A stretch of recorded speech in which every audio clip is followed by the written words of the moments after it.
जय हिंद दोस्तों, शाम की 5 बड़ी खबरें। हेडलाइन इस प्रकार, यानी स्पर्श में कैसे है धांधली, कम्यूटेशन रिकवरी पर आई बड़ी रिपोर्ट, एक बार जरूर देख लेना। आखिर सीडीएस बिपिन रावत साहब की मौत कैसे हुई, बड़ी वजह आई सामने, आखिर कहां हुई चूक। और दोस्तों मैं बात करूंगा 21 दिसंबर को कल एक्स सर्विसमैन की समस्या समाधान का एक बहुत बड़ा कैंप है, उठाएं फायदा। और मैं बात करूंगा सुप्रीम कोर्ट ने फौजी के साथ किया न्याय। हाँ जी दोस्तों, और सरकार को देना होगा पैसा। और संसद शीतकालीन सत्र हुआ खत्म, 8वां वेतन आयोग, वन रैंक वन पेंशन, किसानों का मुद्दा, महंगाई का मुद्दा, आखिर इनके ऊपर क्या निकला। तो दोस्तों खबरें करते विस्तार से। सबसे पहले मैं बात करूंगा आखिर स्पर्श की क्या है धांधली।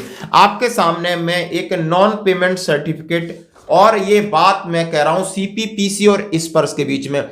जब हम सीपीपीसी से पेंशन ले रहे हैं और स्पर्श में माइग्रेट हो जाते हैं, तो स्पर्श कितनी चालाकी और कितना दिमाग लगा रहे हैं कि यानी जो कम्यूटेशन बंदे का एक बार कट रहा था, 15 साल पूरे गए, उन्होंने दोबारा किस्त शुरू कर दी। और कई लोगों की ऐसी किस्त है, लेकिन एक बंदे ने हमसे बात किया, क्या बात किया, फिर क्या निष्कर्ष निकल के आया, आपको सुनना समझना जरूरी है, आपके लिए भी लागू है। इन्होंने कहा है, सर मैं एक्स हवलदार गुलाम नबी मीर, सर मैं 2023 को स्पर्श में माइग्रेट हुआ। जब मैं पेंशन स्लिप 2023 में डाउनलोड कर रहा था तो मुझे कम्यूटेशन का एंड डेट सही दिखा रहा था 2026, मगर 2026 दिखा रहा था, मगर 2024 में अचानक पेंशन स्लिप में 2029 दिखाई देने लगा।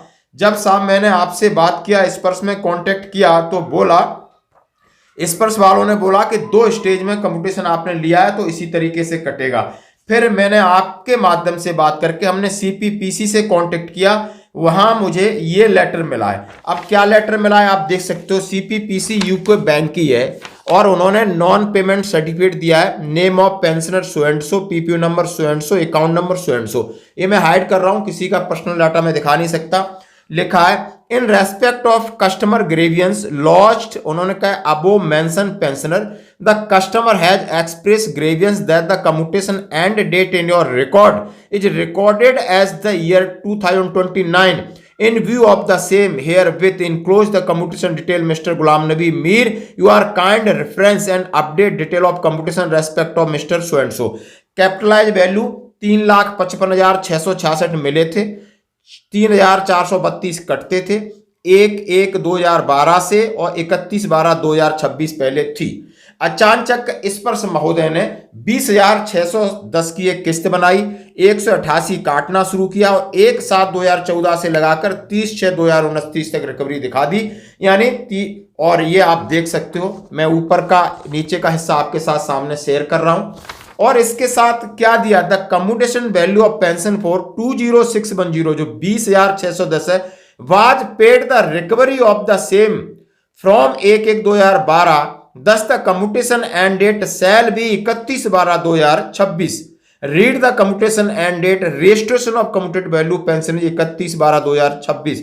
उन्होंने कहा है ये आपने अलग कैसे कर दिया, सीपीपीसी कह रही नहीं, जो 3,55,666 है वो सही है और एंड डेट उनकी 31/12/2026 ही है। ये letter CPPC senior manager UCO bank CPPC दे रहा है। अब इन्होंने दिया, अब ये स्पर्श मानेगा। अब स्पर्श कितना कर रहा है कि भाई मेरे कंप्यूटर में है, अब आप दोबारा चक्कर काटो। बहुत सारे लोग सोचते हैं 1/7/2014 को आरोपी में मिला था तो हम सबको मिला होगा। ध्यान रखना, सोचना, समझना, ग्रेवियंस डालना, कहीं भागने की जरूरत नहीं है। आप पत्राचार करिए, हर एक के पास वेबसाइट है, हर एक के पास नंबर, डरने की जरूरत नहीं है। नहीं इस तरीके से जिसका कम्यूटेशन है दोबारा शुरू कर देंगे और उनसे फोन करोगे हाँ लिया होगा, उनकी बात पे भरोसा नहीं करना। सीधा बोला हमारे नहीं लिया है और सीपीपीसी को चिट्ठी लिखिए, वहां से डिटेल मंगाइए।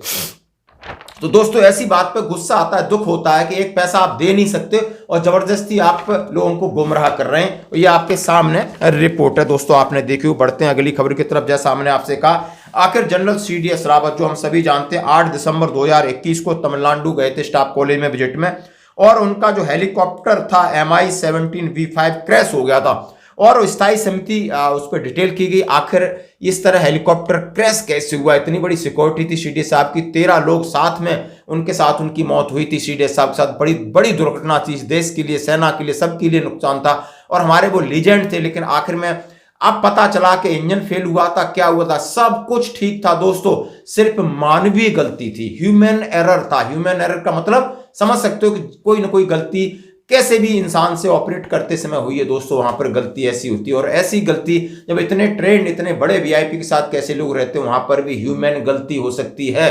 ये रिपोर्ट है, इस रिपोर्ट से, और ये आपको स्थायी समिति की रिपोर्ट है, इस सुन के दुख होता है कि आखिर ये किस प्रकार का ह्यूमन एरर है दोस्तों। तो ये थी बड़ी बात। अब मैं बात करूंगा 21 दिसंबर को, हाँ जी दोस्तों, यानी 21 दिसंबर कल है, दीपा टोली ग्राउंड में 21 दिसंबर को रैली है।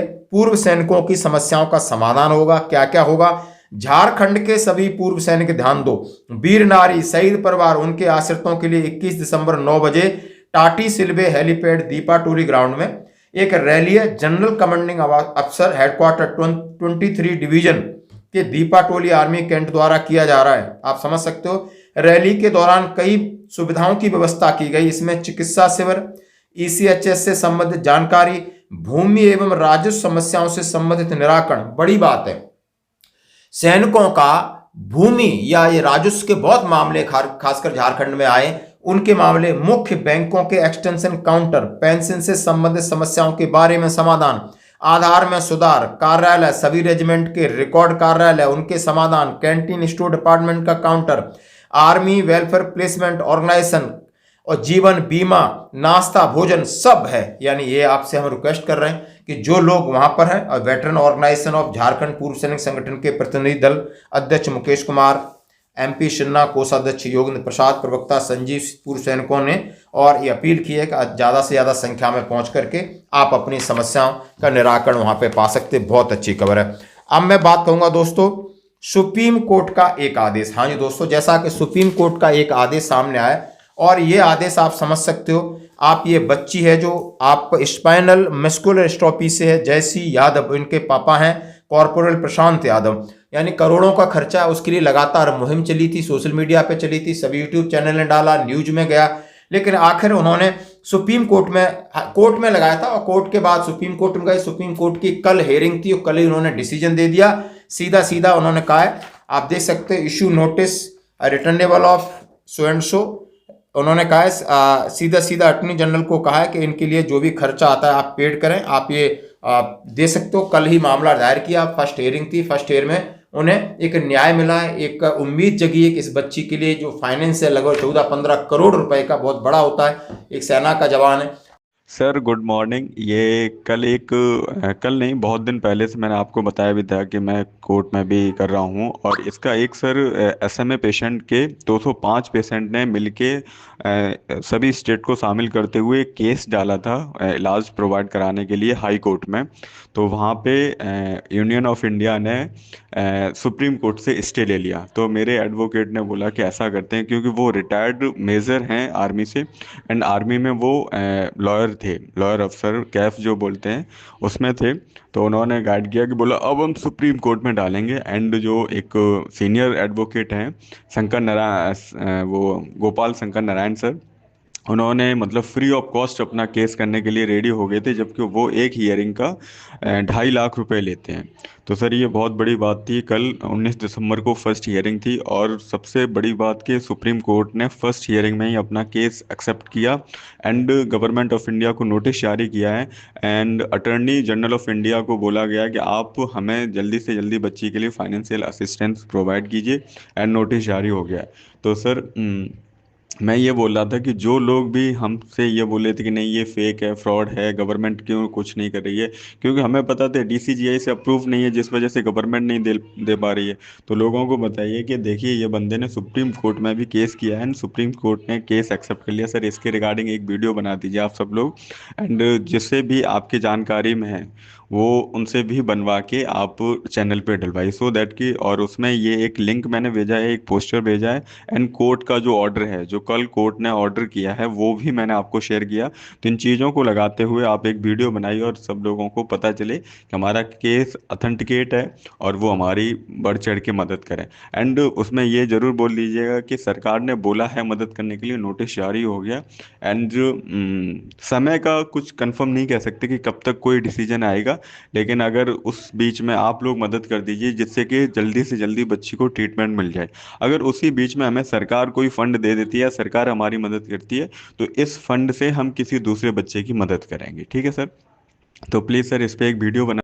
बहुत लोगों ने सहायता की, तो इसके लिए सरकार को आदेश दिया गया है कि भाई union of India and wars, इसमें जयश्री का केस था, तो इसके लिए बहुत अच्छी बात है। सब लोगों ने कंट्रीब्यूशन किया है। सुप्रीम कोर्ट ने सरकार को आदेश दिया है कि इस बच्ची के बारे में जो भी कंट्रीब्यूट सरकार करेगी उसकी जिम्मेदारी है। और इस तरीके का आप देख सकते हो, ये बहुत बड़ी जीत है। देर है बट अंधेर नहीं है दोस्तों, कह सकते हैं। अब मैं बात करूंगा सबसे बड़ी बात, संसद का शीतकालीन सत्र। हाँ जी दोस्तों, सब लोग लोकसभा राज्यसभा की कार्रवाई देख रहे थे। हम भी इंसान हैं, हम भी इस देश के नागरिक हैं, आप भी हैं। रिटायरमेंट की बात हम भी देखते हैं कि हमारे चुने हुए जनप्रतिनिधि हमारी बातों को किस प्रकार रखते हैं। बात मैं कहूंगा 8वें वेतन आयोग की बात रखी गई, बात कहूंगा किसानों की बात रखी गई, बात जवानों की बिल्कुल नहीं रखी गई, बेरोजगारी की बात रखी गई, महंगाई की बात रखी गई, और अंत में वन नेशन वन इलेक्शन और संविधान पर चर्चा के तहत फिर हंगामा होता है, झगड़ा होता है, FIR तक पहुंच जाते हैं। और इतना कहते हैं ना, शर्म करो, एक दूसरे को गाली गलौज देते हैं, एक दूसरे के ऊपर धक्का मारते हैं। यहां तक धक्का और मुक्का तक चला और उसका एंड हो गया। तो ये है हमारे नेता, ये है हमारे देश का भविष्य, और ये हमारे देश को विश्व गुरु भी यही बनाएंगे, और 2047 तक ले जाके पता नहीं क्या क्या आपको देंगे। यदि आपकी जेब में कुछ पहुंचा हो तो जरूर बताना। आप जितना काम कर रहे हो, क्या आपको उतना पैसा मिल रहा है? क्या किसान जितना फसल उगा रहा है उसको उसका पैसा मिल रहा है? एक सब्जी वाला जितना सब्जी पैदा कर रहा है, क्या उसको उतना पैसा मिल रहा है? क्या हमारे पैसे से, हमारे चीजों से कर और हमारे पैसे से जितना रेवेन्यू वसूल करके ये नेता मलाई खा रहे हैं या नहीं खा रहे हैं? आप इसके ऊपर आपको सोचना होगा। आज की खबरों में इतना ही, बने रहिए हमारे साथ। धन्यवाद।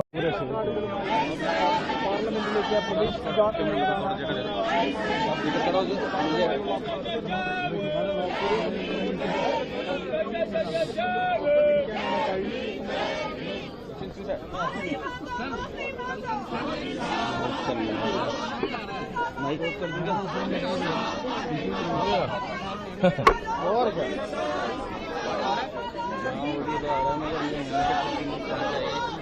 इतना ऑडियो कहाँ तक सियासत गर्म है सर, आप क्या मांग करेंगे? तो क्या बाहर लेके जाएंगे सर? बोले। तो एक बात तो हमें और आपको ये समझनी चाहिए, मैं पिछले कई वर्षों से और खासकर उत्तर प्रदेश में देख रहा हूं, भारतीय जनता पार्टी का एक बहुत सोचा समझा मॉडल है कि वो पहले अनकॉन्स्टिट्यूशनल काम करते हैं, गैर कानूनी काम करते हैं, और अगर आप उसमें विरोध करने आते हैं तो प्रशासन से, शासन से आपके खिलाफ कार्रवाई करते हैं। जिस तरह का भाव राज्यसभा में था वो बाबा साहब भीमराव अम्बेडकर जी का अपमान है। न केवल हम समाजवादियों के बल्कि पूरे देश के शोषित, वंचित, पीड़ित, अपमानित लोग और जो समाज में सबसे पीछे छूट गए थे, उनके लिए आज भी वो पूजनीय हैं। आप किसी भी गांव में चले जाएं पूरे देश में, आज भी बाबा साहब को पूजने का काम गांव के लोग करते हैं। गरीब, हर समाज के लोग उनको भगवान की दृष्टि से देखते हैं।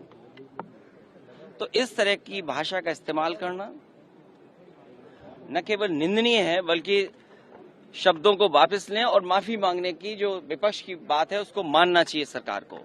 और सच्चाई तो ये है कि जो व्यक्ति माफी मांग लेता है वो बड़ा होता है। माफी मांगने वाला व्यक्ति हमेशा बड़ा होता है।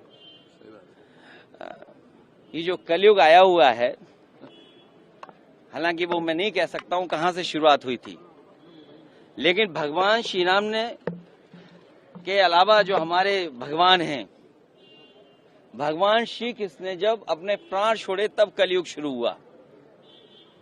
आखिरी शब्द भी यही थे जब उनको तीर लगा कि डेस्टिनी थी, ये माफ कहना चाहिए, भूल जाना चाहिए इस चीज को।